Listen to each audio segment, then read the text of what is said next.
Section 498 ए को लाने का मकसद ये था कि समाज में से दहेज प्रथा को ख़त्म किया जाए।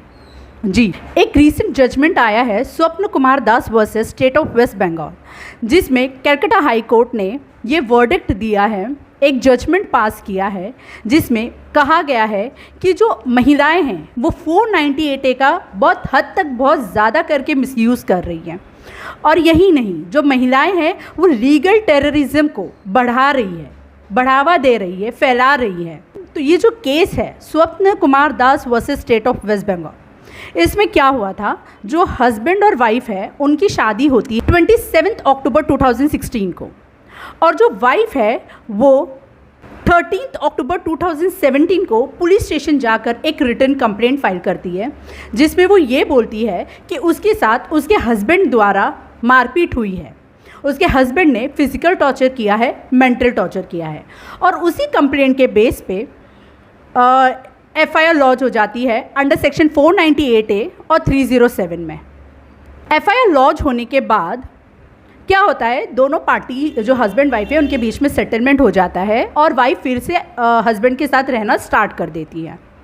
14 दिसंबर 2017 को फिर से जो वाइफ है वो जाती है पुलिस स्टेशन, रिटन कंप्लेंट देती है, और इस बार उसने आरोप लगाए हैं हस्बैंड के माता पिता पर कि जो हस्बैंड के माता पिता है और हस्बैंड ने है, तीनों ने मिलकर उनके साथ फिज़िकल टॉर्चर किया है, मेंटल टॉर्चर किया है। अब जो हस्बैंड है, उनके जो माता पिता है, वो जाते हैं हाई कोर्ट, एप्लीकेशन फाइल करते हैं अंडर सेक्शन 482 ऑफ सीआरपीसी में, जो प्रोसीडिंग है 498 है, जो एफआईआर है उसको क्वॉश करवाने के लिए। और जब मैटर कोर्ट के सामने आता है, कोर्ट दोनों तरफ से सुनती है, हस्बैंड की तरफ से भी, वाइफ की तरफ से भी, कि वाइफ का कभी इंटेंशन ही नहीं रहा है हस्बैंड के माता पिता के साथ रहने के लिए। तो ये सारी चीज़ें देखने के बाद जो justice of Calcutta high court है, उन्होंने ये ऑब्ज़र्व किया और सिर्फ अपने हस्बैंड के अगेंस्ट लगाए हैं। फिर उसने दूसरा रिटन कंप्लेंट डाला पुलिस स्टेशन में, दूसरी एफआईआर होती है, उसमें फिर हस्बैंड और उसके माता पिता आ जाते हैं। दोनों अलग अलग इंसिडेंट हैं, लेकिन वाइफ की तरफ से कोई स्पेसिफिक एविडेंस नहीं दिया गया जिससे ये साबित हो सके कि वाकई में वाइफ के साथ मेंटल टॉर्चर हुआ है, फिज़िकल टॉर्चर हुआ है। ऐसा कोई भी स्पेसिफिक सबूत नहीं था कोर्ट में वाइफ की तरफ से जिससे ये साबित हो सके कि वाइफ के ऊपर वाकई में फिज़िकल मेंटल टॉर्चर हुआ है। वाइफ ने जो केस किया है उसमें जो 498 का इंग्रेडिएंट्स है वो कहीं पे फिट बैठता ही नहीं है।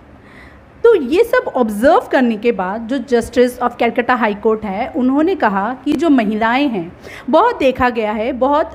केसेस जो महिलाएं फाइल करती है 498 ए का, वो फेक होता है, वो कॉन्कॉक्टेड स्टोरी होती है, वो एक बनावटी स्टोरी होती है, जो हरेस करने के लिए अपने हस्बैंड को, अपने इन लॉज को हरेस करने के लिए वो ये फाइल कर देती है, अपने हस्बैंड को, अपने इन लॉज को हरेस करने के लिए ये फाइल कर देती है। इस तरह से जो महिलाएं हैं वो मिसयूज़ कर रही है 498 ए का। 498 ए का कानून लाने का मकसद ये था कि समाज में से, सोसाइटी में से दहेज प्रथा को ख़त्म किया जाए। औरतों के फेवर में एक कानून लाया गया था ताकि उनके साथ किसी भी तरह का हरासमेंट ना हो। लेकिन आए दिन देखा जा रहा है कि 498 ए का केस बढ़ते जा रहा है और वो काफ़ी हद तक बनावटी केस होता है, उसमें कोई सच्चाई नहीं होती है। तो यही justice of Calcutta high court ने कहा है कि जो महिलाएं हैं वो लीगल टेररिज्म को फैला रही हैं, वो लीगल टेररिज्म को बढ़ा रही है, ये जो झूठे 498 ए के केस करके। और जो दोनों एफआईआर है, जो प्रोसीडिंग है, वो क्वॉश हो जाती है।